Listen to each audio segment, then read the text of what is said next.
now, so since then, that was like the final nail in the coffin in terms of us being together. Yeah. Like, because that was the only place where we weren't like aligned, and on the show we were separate, and not when we never interacted. Like, we had that match against each other, and then never interacted again on a show for about a year and a half. Yeah. Yeah.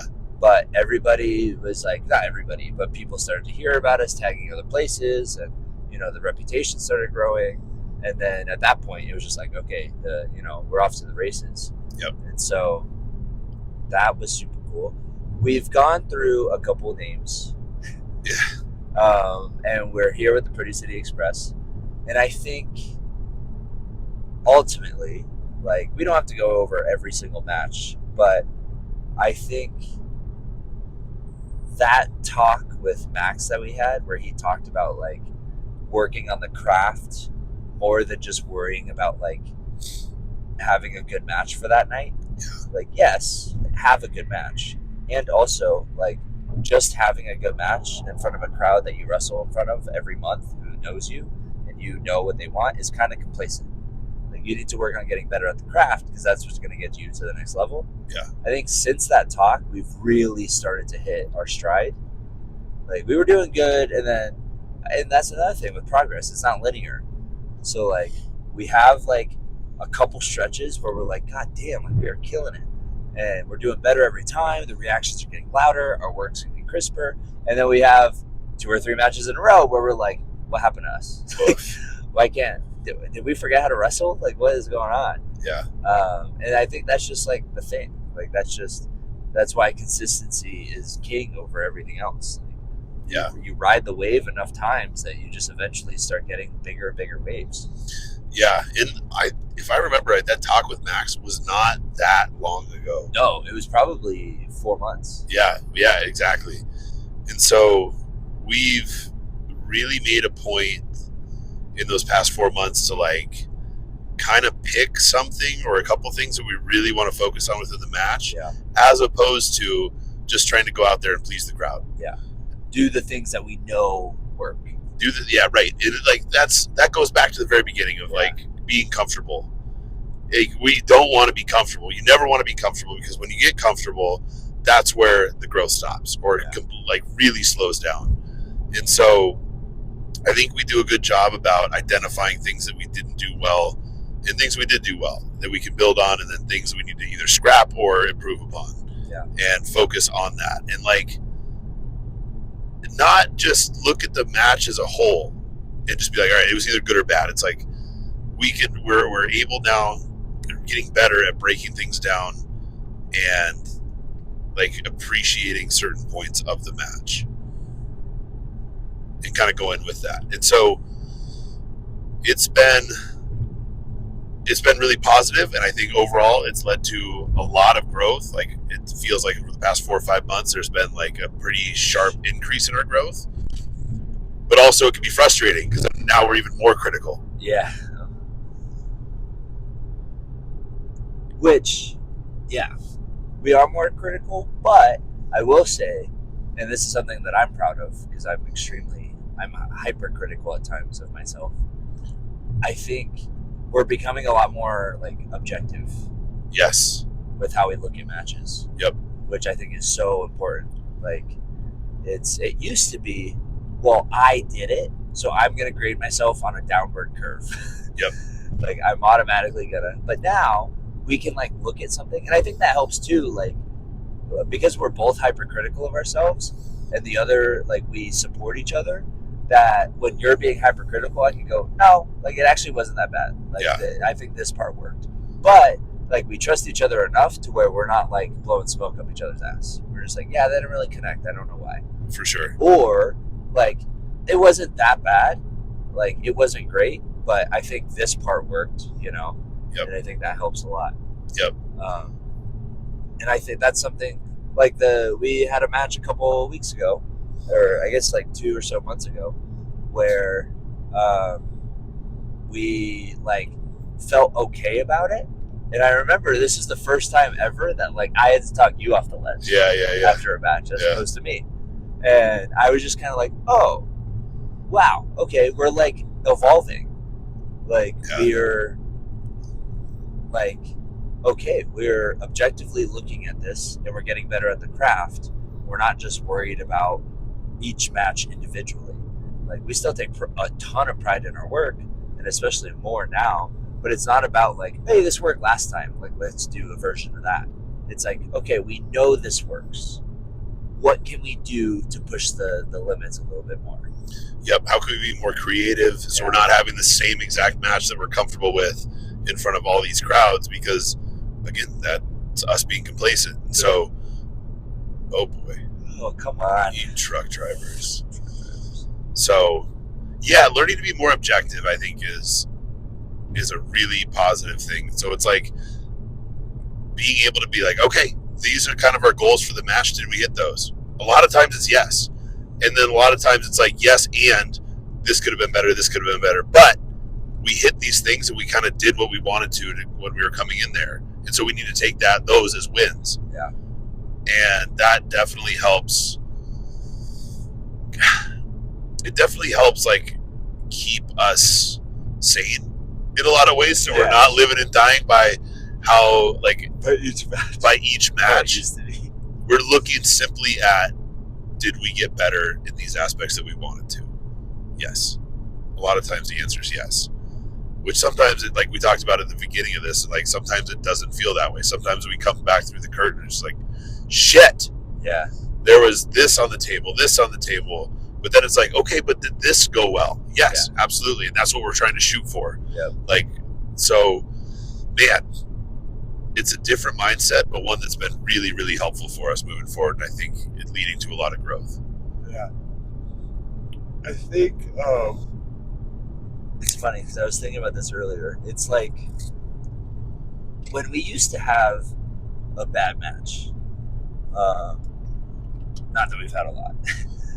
We've been actually very blessed in that. Very I can only think of like 3 that are like, oh. But it used to be like, okay, this is the end of the world.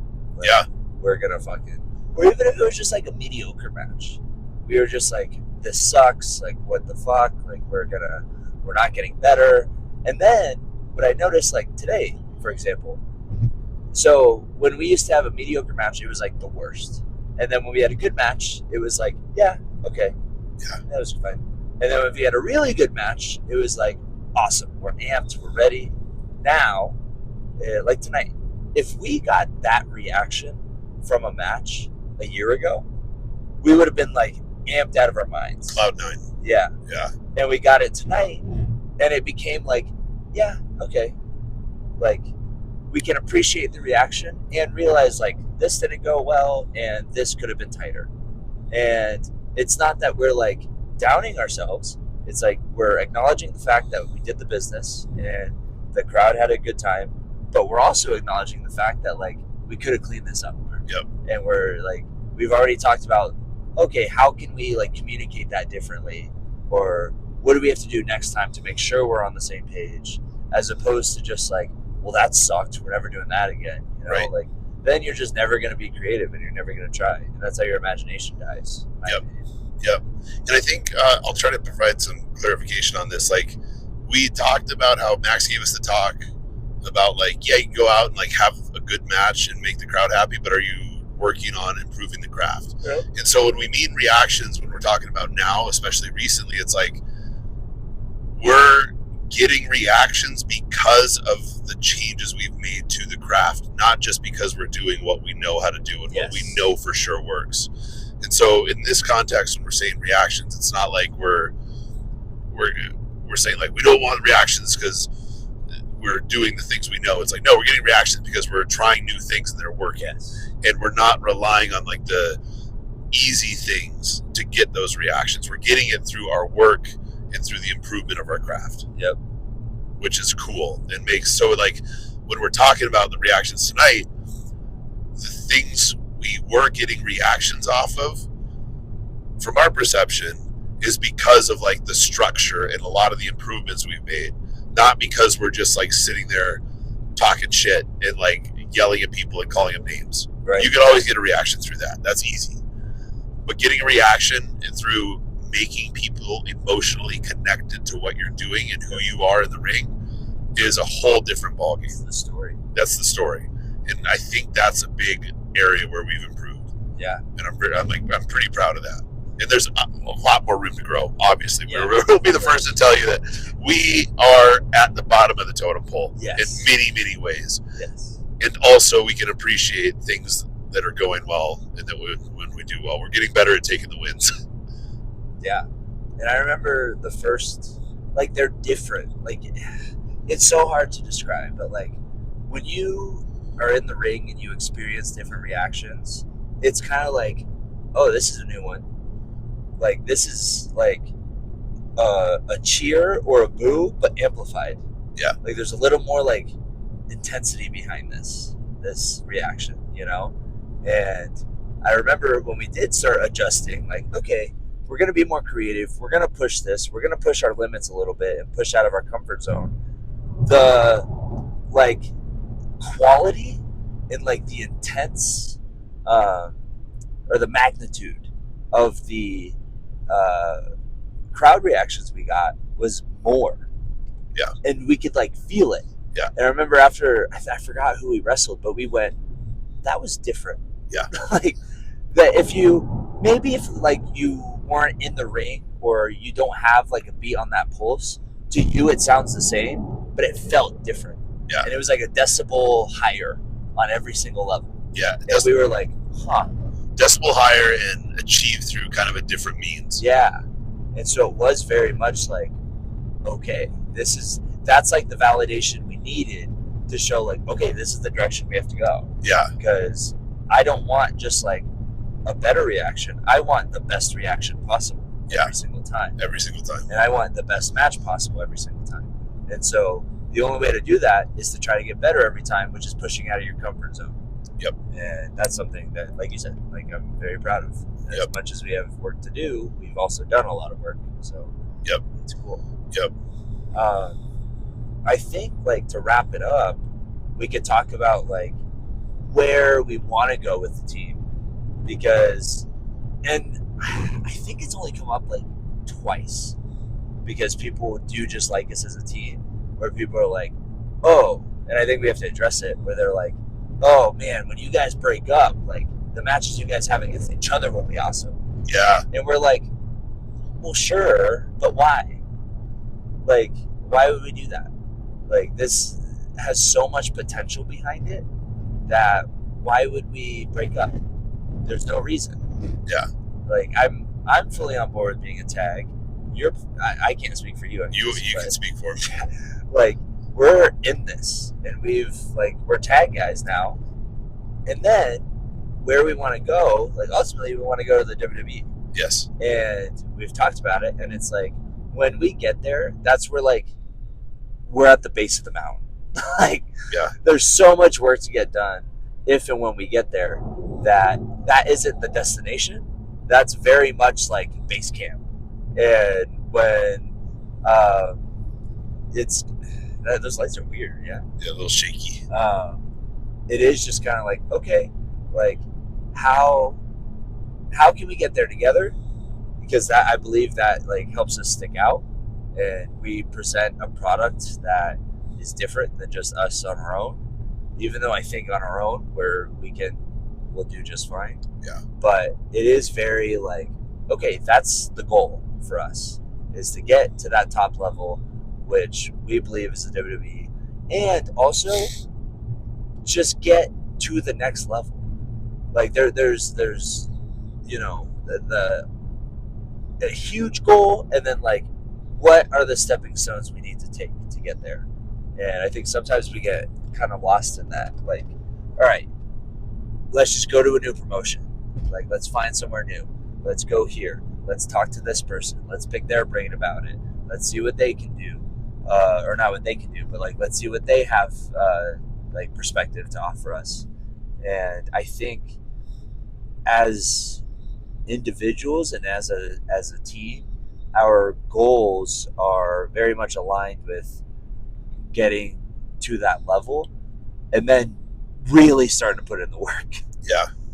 Yeah, absolutely. Because we've talked about this plenty of times and how we're working extremely hard and putting in a lot of time and a lot of effort.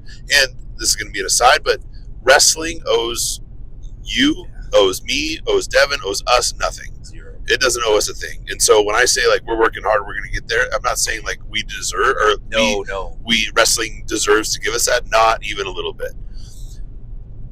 Right now, like the amount of time we spend not sleeping and not at home and not relaxing is significant.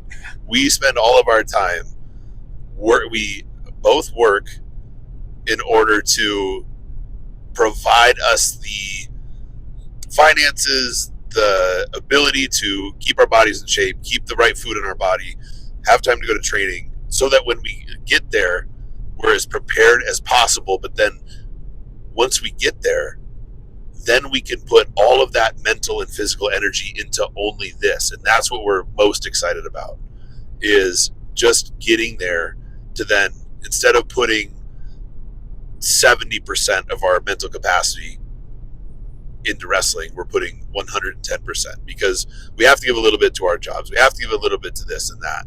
And we're doing everything that we know how to do. And so when we get there, it's like, yeah, we're at base camp, and motherfucker, you better watch out. Yeah. Because if we can do this, not having our full undivided attention on wrestling, what's going to happen next? Yeah. And so that's something that we're both very excited about, very motivated to get to, because look, again, being around for a long time, you've seen this too. You take someone on the road to, all right, we'll just use Albuquerque as an example. It's a long day. We were both up at 6 this morning? Yeah.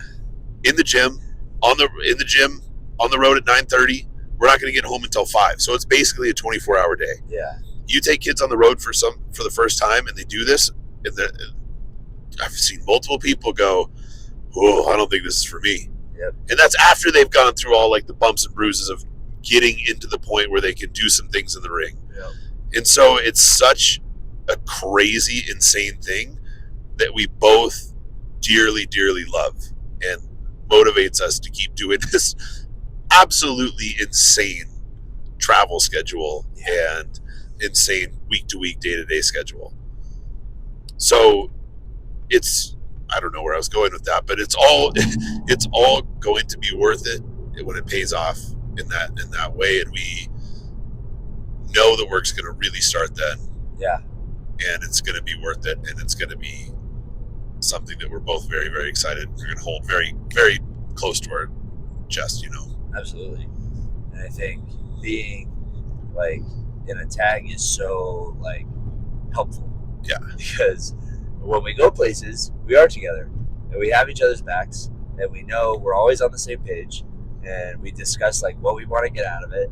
And then I've been in locker rooms in new places alone. Yeah. Where I'm damn, again, I'm an introvert. I really have to prepare myself to talk to these people who are judging me, and I'm an outsider, and I get it. That's just the way the business is, and it's not unfair. I totally understand. Who are you coming in this locker room? And nobody's ever it. The old school days aren't around anymore. You don't get bullied or anything like that. And if you do, I'm very sorry. I'm not trying to minimize or anything. I'm just saying there's an air of, well, let's see what you got, before anyone really opens and welcomes you into a locker room. You have to earn your stripes. Which, very much so. I think that's good, and that is just the way the business is, and that's not I think people take it as a negative thing. Oh, that's not fair. What, they don't talk to me as much because they haven't seen me work, or I'm new here, so they don't talk to me. Yeah, man. Do you know how many people have probably come in that locker room and left and not offered anything to the show, and just been really selfish, or didn't help at all? You need to kind of, I did with you, show why you're worthy of investing time and energy into. Yeah. Money. Money, yeah. You're getting paid. Money and time away from your girlfriend, time away from your wife, time away from your kids, time away from your work, everything. if you want to be successful at the level that we've been successful, which isn't that high, No. you have to be willing to sacrifice a lot. And you hear that if you're a wrestling fan. You've heard that in interviews. You've heard that in like the documentaries, et cetera, et cetera. On this level, it's very true. Yeah. And it's only going to get worse. And so, yeah, you have to be willing to do that for sure. Yeah, I think. Is there any like final thoughts you have? I think that pretty much wraps up.